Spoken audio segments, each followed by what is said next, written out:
पहले हम देखते हैं कि what is a language. Language is a system of sounds and writing that human beings use to express their thoughts, ideas and feelings. यानी कि language एक साउंड्स का और एक राइटिंग का सिस्टम होता है जिससे यूज़ करके ह्यूमन बींग्स अपने थॉट्स को, अपने आइडियाज़ को और अपने फीलिंग्स को कन्वे कर पाते हैं। अब देखते हैं कि लैंग्वेज के क्या क्या पार्ट्स होते हैं। पहले हम स्टार्ट करते हैं अल्फ़ाबेट्स के साथ। अल्फ़ाबेट्स जैसे कि ए, बी, सी, ये बहुत ही सिंपल साउंड्स होते हैं, अ, बी, सी।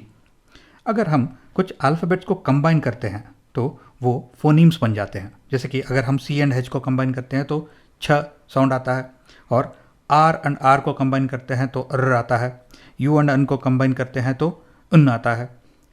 तो फोनीम्स जो है वो साउंड्स होते हैं उन जिनके कुछ मीनिंग नहीं होते, वो सिर्फ साउंड्स होते हैं। तो ग्राफीम्स आर नथिंग बट फोनीम्स। अगर हम सिर्फ साउंड करते हैं तो हम उसे फोनीम बुलाते हैं, फोनो। अगर हम उसे एक्चुअली लिखते हैं तो वो ग्राफीम्स बन जाते हैं। और अगर हम दो फोनीम्स को या फिर दो ग्राफीम्स को कंबाइन करते हैं तो वो मॉर्फीम बन जाते हैं। मॉर्फीम्स बहुत ही सिंपल वर्ड होते हैं जिनका कुछ मीनिंग है। जैसे कि अगर हम दो फोनीम्स को कंबाइन करते हैं र एंड अन तो हमें मिलता है रन।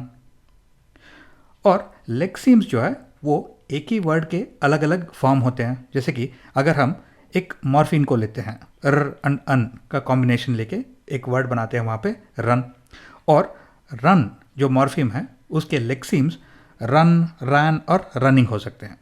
ये तीनों जो वर्ड्स हैं उनका रूट सेम ही है, तो ये तीनों लेक्सीम्स हैं। अब हम जानते हैं कि अल्फ़ाबेट्स वर्ड्स कैसे बनते हैं। अब हम देखते हैं पंक्चुएशन। पंक्चुएशन सिंबल्स होते हैं जैसे कि क्वेश्चन मार्क और एक्सक्लेमेशन मार्क। अगर हम एक वर्ड के बाद में एक पंक्चुएशन रखते हैं, जैसे कि एक रन के बाद में एक क्वेश्चन मार्क रखते हैं, तो हम पूछ रहे हैं किसी को, are you going for a run, are you running.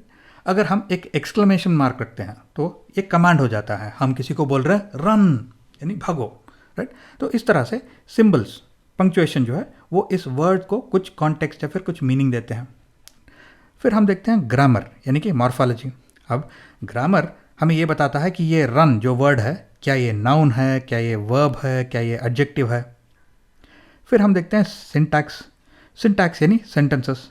अगर हम इन वर्ड्स को लेते हैं और इन वर्ड्स को एक प्रॉपर सिंटैक्स यूज़ करके हम अरेंज करते हैं, जैसे कि आई वॉन्ट टू रन, तो इन वर्ड्स का एक मीनिंग निकलता है। तो इस सेंटेंस का एक मीनिंग निकलता है क्योंकि हमने प्रॉपर सिंटैक्स यूज़ किया है। अगर मैं इन्हीं वर्ड्स को शफल कर देता हूँ, आई रन टू वॉन्ट, यहाँ पे प्रॉपर सिंटैक्स नहीं है, तो ये आई रन टू वॉन्ट इस सेंटेंस का कोई मीनिंग नहीं बनता। तो इस तरह से सिंटैक्स जो है एक ग्रुप ऑफ वर्ड्स को एक मीनिंग देता है। फिर हम देखते हैं सेमांटिक्स, जो कि एक इंटरप्रिटेशन और कॉन्टेक्स्ट ऑफ दिस सेंटेंसेस होता है। जैसे कि अगर मैं ये सेंटेंस यूज़ करता हूँ, यू आर सो ग्रेट, तो ये लिटरल भी हो सकता है और सरकास्टिक भी हो सकता है। यानी कि अगर मैं किसी को बोलता हूँ यू आर सो ग्रेट तो मैं प्रेज कर रहा हूँ किसी को। अगर मैं बोलता हूँ यू आर सो ग्रेट तो ये sarcastic way of using the same sentence है। और ये दोनों वेज के जब मैं यूज़ करता हूँ, लिटरल और सरकास्टिक, इसका मीनिंग कंप्लीटली बदल जाता है। तो इस तरह से सेमांटिक्स जो है हमें ये बताता है कि इस सेंटेंस को किस तरह से इंटरप्रेट करना है। बाकी तीन और वर्ड्स आपको जानने होंगे, वो है फोनोलॉजी, ग्राफोलॉजी और मॉर्फोलॉजी। फोनोलॉजी जो है ये स्टडी ऑफ फोनीम्स है, ग्राफोलॉजी स्टडी ऑफ ग्राफीम्स और मॉर्फोलॉजी स्टडी ऑफ मॉर्फीम्स। तो ये हुआ लैंग्वेज के डिफरेंट पार्ट्स।